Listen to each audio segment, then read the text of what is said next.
Hello everybody, welcome to the United Stands. I'm Mark Goldbridge and this is your latest Manchester United transfer news as Sporting set a fee for Victor Gyokeres. Is it too high for United or will Arsenal swoop in? We'll talk about that. Also, United have been offered a Chelsea player for £35 million. I wouldn't give him 3.5. There is an update on Rashford and Barcelona, and United have announced the signing of a new player. Why we're not leading on this? Because it's a player we know we're already signing. Welcome to the club, Diego Leon. He has been pictured with the new United top today. It's not his fault. Welcome to the club. Very excited to see him in pre-season. Hopefully he's going to be a really good player for us. But obviously I think we're all going to be honest here and say it's not the signings we want at the moment. We already know you're here like Cunha. But welcome to the club, and apparently he's training with Lenny Yoro and he really wants to hit pre-season hard, so it's an exciting player to look forward to there. Let's talk about Victor Gyokeres. This has come in from @Talking Sporting via Ebola this morning. The big hold up with the striker situation at the moment, and there was an update that sort of impacts us a little bit. Apparently Mikel Arteta is saying that he wants a resolution to the striker situation at Arsenal in the next 2 weeks. Obviously, that's going to impact on us because Arsenal at the moment are sort of linked to Gyokeres, Sesko and Ollie Watkins. So that two of those players are certainly players we've been linked to. Arsenal are in a better place than us at the moment. So we're sort of waiting for seconds, aren't we? So let's see how quickly that can progress in the next 2 weeks. But one of the big hold-ups, whether it's United or Arsenal for Gyokeres, is the price that Sporting want everyone to pay. So it's coming out this morning from Ebola and Talking Sporting that Sporting are willing to accept add-ons as part of their €80 million valuation of Gyokeres, potentially €70 million fixed, plus a further 10 in add-ons, for example, which is basically 60 plus 10, give or take a little bit. It's 60 million plus 10, and I think that what you've got to consider here is, first of all, if we're in that race, is that the sort of race that you want to be in? Because I think that obviously we want to sign a striker, and I'm just looking at what 70 million is. 70 million euros is 60 million pounds, so I was right on that. I'd pay 60 plus 10 for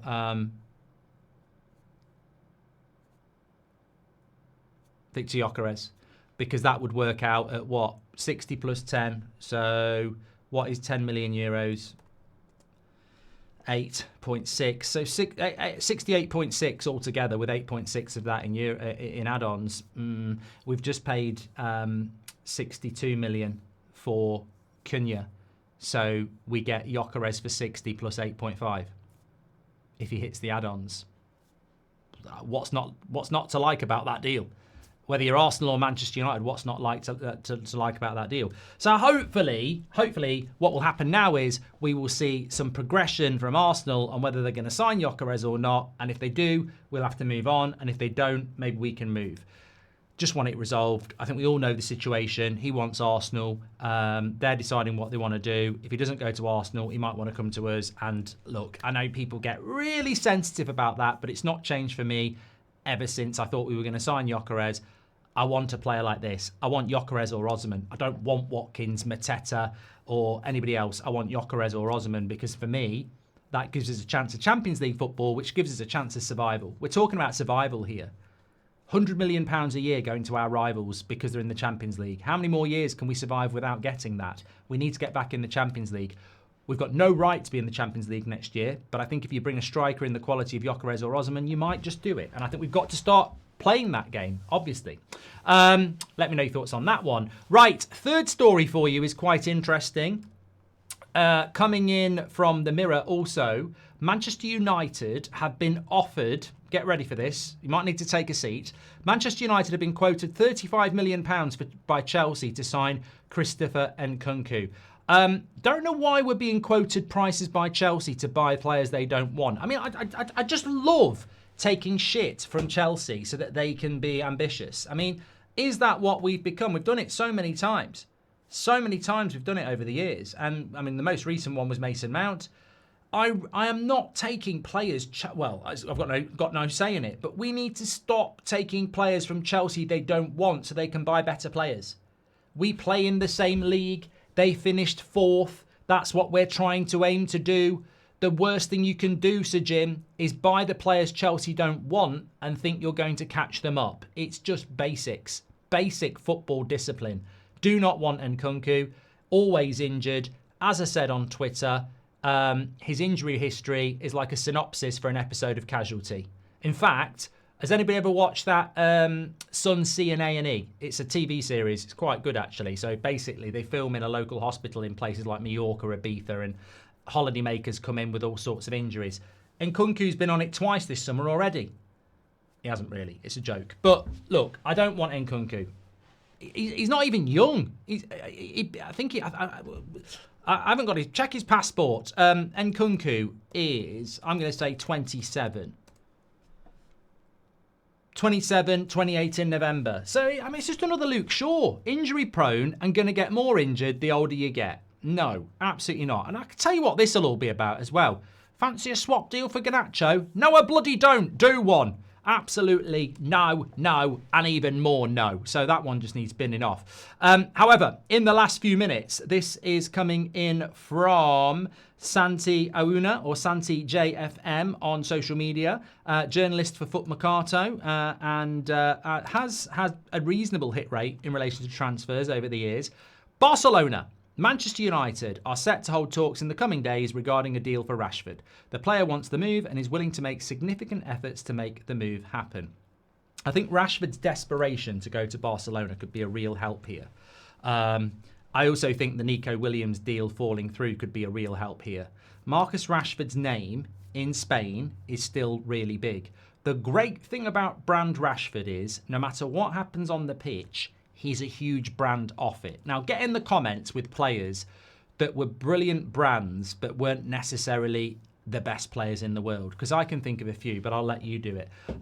As a brand, absolutely massive. So I think that if Barcelona can bounce from Nico Williams to a quick Marcus Rashford deal, it will appease Barcelona fans whilst they look for something a little bit longer term, because whatever they go for, it's going to take a bit of time now, isn't it? And they do have financial difficulties as well. And I do think Marcus Rashford brings something to Barcelona, who traditionally, all through my life, have had relationships with English players playing for them, going as far back as Gary Lineker in the 80s. So they've obviously had English managers as well, like Sir Bobby Robson and Terry Venables. So it can happen.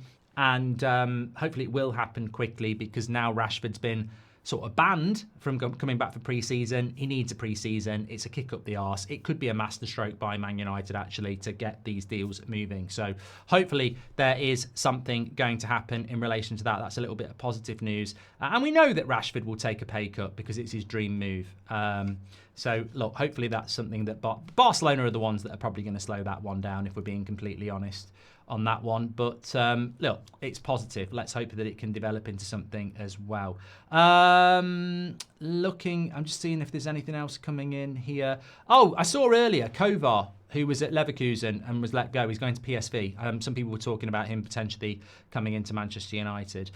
Just a couple of quotes from Diego Leon as well. First of all, I want to thank God for giving me the opportunity to defend such a great badge as Manchester United. I promise to give my best every day in training, on the pitch and off it. I mean, to be honest with you, that's a great start, because not everyone does. Thank you to the club for the trust and to my family for always being by my side. I hope to bring a lot of joy to all the Manchester United fans and everyone who supports me on this journey. One more goal achieved, from Paraguay to the world. Let's go Red Devils. Well, he's talking the right talk. They all do. Can he deliver on the pitch? Let's hope so. We're back at 8 o'clock with a live show. I'm on That's Football at 5 o'clock just to watch PSG play Bayern Munich. I think it'll be an interesting game. Thanks everyone for watching. Get your comments in below. Lots to discuss. And I'll speak to you on the next one. Thank you very much.